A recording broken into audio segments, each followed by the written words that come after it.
Today we're going to do falafel. All you need is 500 grams of chickpeas, a little bit of olive oil, as well as a little bit of baking powder, 1 small onion, 3 cloves of garlic, a bunch of parsley, some cumin, pepper, paprika, and salt, as well as the juice of half a lemon.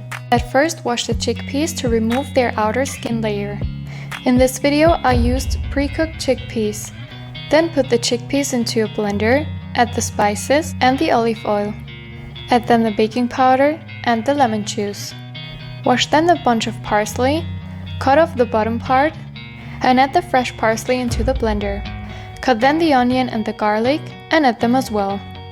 Mix all well until combined. Then the falafel dough is ready to be fried in vegetable oil.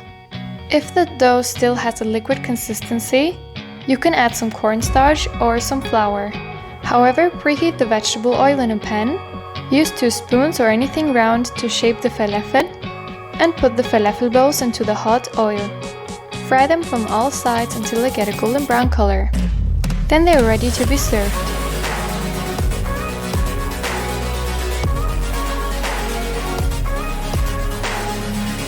You can also make shawarma with the falafel, which is a kind of sandwich. For that you take Arabic bread, put a sauce or cheese on it. I used cream cheese with vegetable pieces, then add the falafel, some onions, tomatoes, cucumber and paprika pieces. You can also add some lettuce, then roll it up and enjoy your sandwich.